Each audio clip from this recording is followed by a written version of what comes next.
Apiádate de mí, Señor, según tu gran misericordia.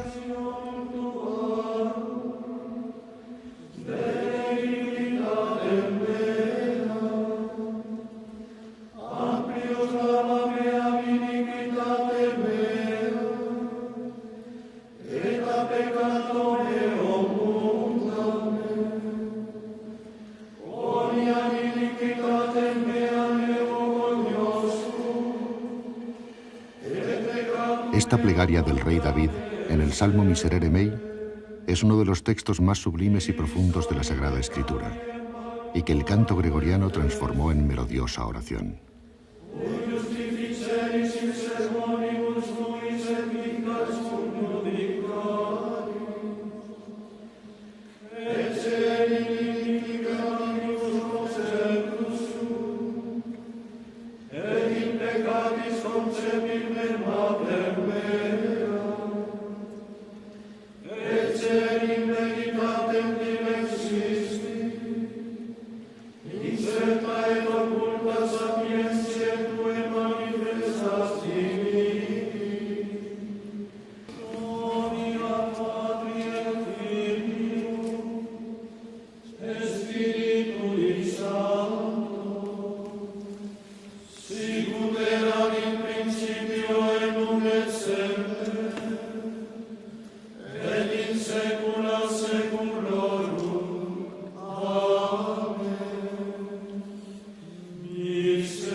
El canto gregoriano es una música vocal, cantada a capella, sin acompañamiento musical, en latín y basado en las Sagradas Escrituras.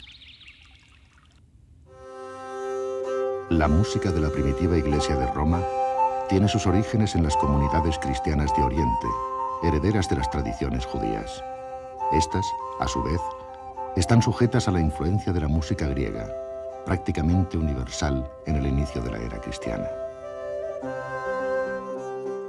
En ella se hace sentir la contribución del canto singular de las sinagogas, pues judíos eran los apóstoles y judíos muchos de los primeros cristianos.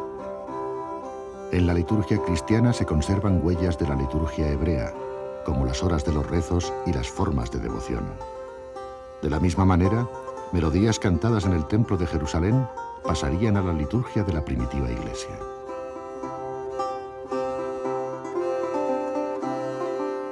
En estos primeros años, la Iglesia se enriquece al realizar en su seno la síntesis de aportaciones orientales, griegas, romanas, bizantinas y celtas. A medida que el Imperio Romano se va desintegrando, el cristianismo se consolida. En el año 380, en el Edicto de Tesalónica, el Estado romano reconoce al cristianismo como su religión oficial.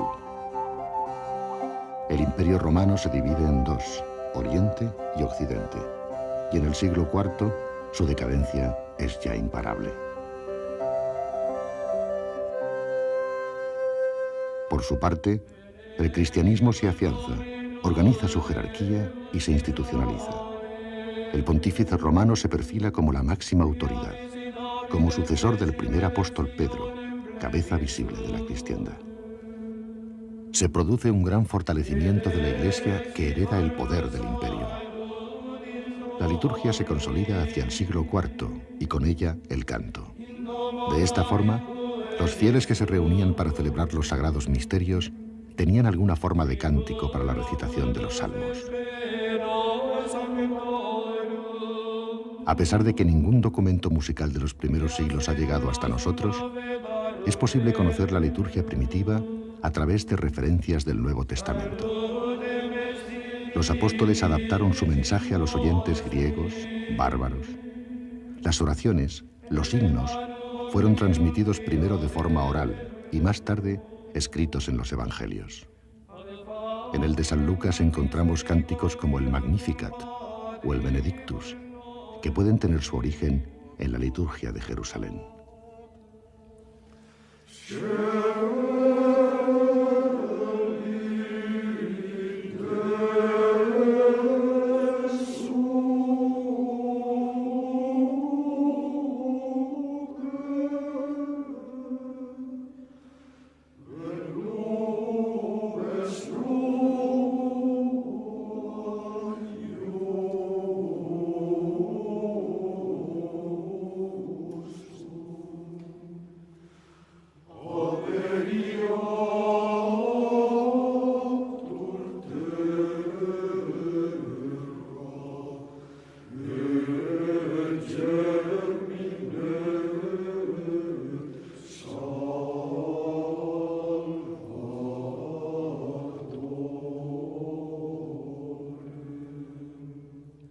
El canto gregoriano es una melodía sin acompañamiento instrumental.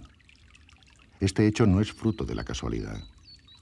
Desde sus inicios, los padres de la Iglesia prohíben expresamente el acompañamiento instrumental, pues ello pondría en peligro la pureza de un lenguaje espiritual que quiere expresar la contemplación y el amor de Dios. En los siglos IV y V, mientras se producía la caída del Imperio Romano, nacían elementos que ya prefiguraban la Alta Edad Media.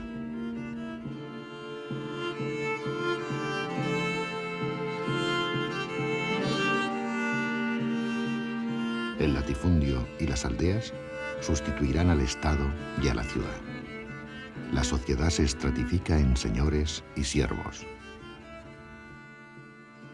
Es un periodo oscuro, de tinieblas, en el que el hambre, la peste y los continuos saqueos de los pueblos bárbaros arrasan los hogares.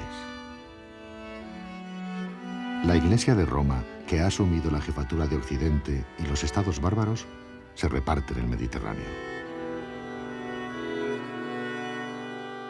Se produjo una regresión en todos los órdenes de la vida: barbarización, brutalidad, rusticidad. En medio de este panorama surgió una gran figura ligada a la organización del canto religioso de la Iglesia de Roma y de su difusión. Fue San Gregorio, romano de rancia estirpe, que subió al trono pontificio el año 590. A pesar de la brevedad de su pontificado, desplegó una intensa actividad social, litúrgica y misionera que lo convirtió en el personaje religioso más significativo de su época. Llamado el Magno por su gran labor pastoral, el Papa Gregorio está considerado el autor del Antifonario, que contenía los ejercicios religiosos del día y de la noche. Esta compilación de cantos fue fundamental, era el arquetipo gregoriano.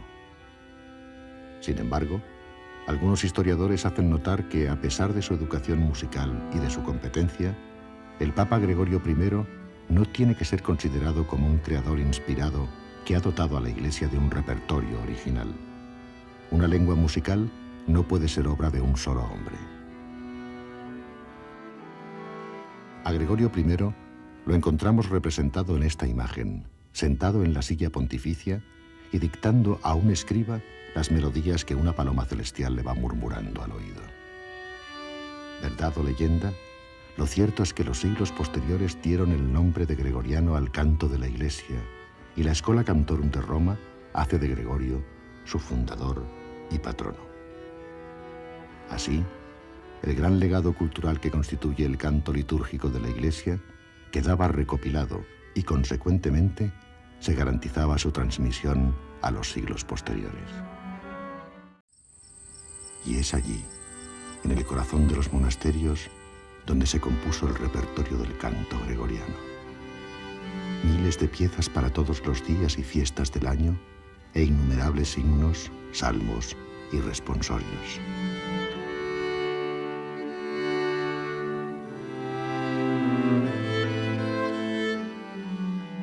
El canto gregoriano así formado constituye el patrimonio musical universal más antiguo y completo de todos los tiempos. Una de las grandezas del canto gregoriano, que comparte con otras obras de arte medievales, es su carácter anónimo. Los compositores del canto gregoriano son monjes del coro o clérigos, que componían las melodías basándose en un remanente de fórmulas melódicas heredadas en el transcurso de los siglos, en las cuales se inspiraban.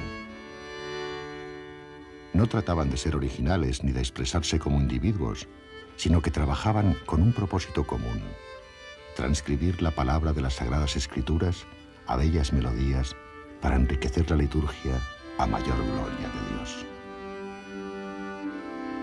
El anonimato del compositor constituye un punto de reflexión y reafirma la bella y antigua teoría que descubre al artista como un humilde transmisor, del cual no importa la identidad. Poco a poco, toda la Europa occidental adoptó este canto, que primeramente se llamaría romano y que muy pronto pasaría a denominarse gregoriano. En este momento del Imperio Carolingio, las dos grandes Schola Cantorum fueron Metz y Roma, lugares de donde partían los cantores hacia los monasterios para enseñar la interpretación más ortodoxa. pero la aceptación plena de la liturgia romana por toda Europa tardó siglos en llevarse a cabo.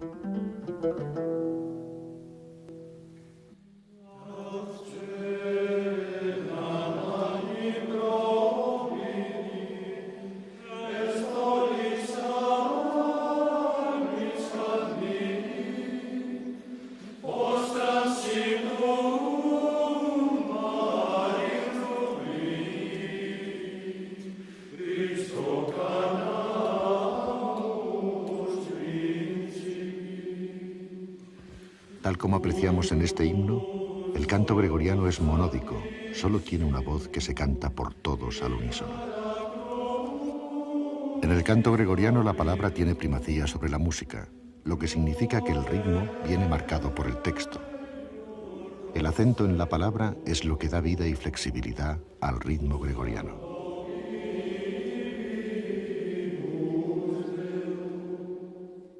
La plenitud del medievo coincide con el punto de máximo esplendor del canto gregoriano.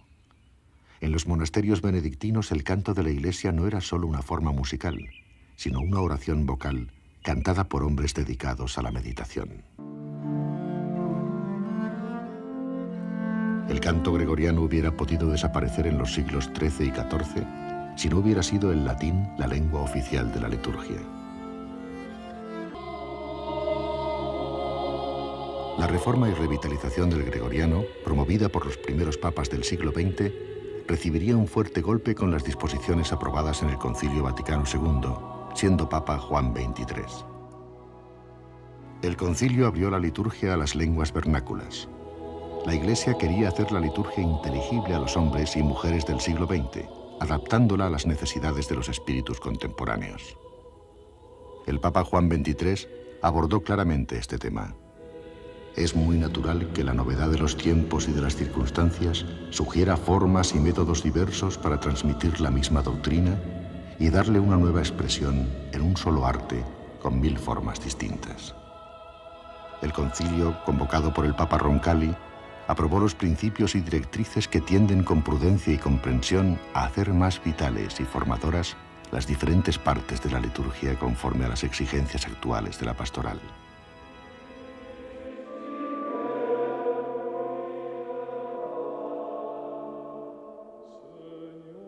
La aplicación de estas directrices llevaron al abandono del canto gregoriano, que quedó relegado al recuerdo y dio paso a los cantorales en las lenguas propias de cada comunidad de creyentes.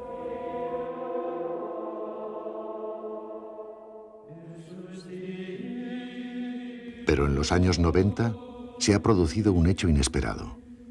Una grabación de cantos gregorianos ejecutados por los monjes benedictinos de la Abadía de Santo Domingo de Silos, en Burgos, ha conquistado el mercado discográfico europeo y norteamericano con 3,5 millones de copias vendidas. Este hecho ha propiciado que muchos jóvenes se interesen por el canto gregoriano y que proliferen los conciertos y audiciones. Y cada vez son más las agrupaciones de religiosos y de laicos que se reúnen para cantar melodías gregorianas. El canto gregoriano, una vez más, como en otros momentos de su historia, ha conseguido superarse y asegurar su pervivencia como legado musical de la humanidad.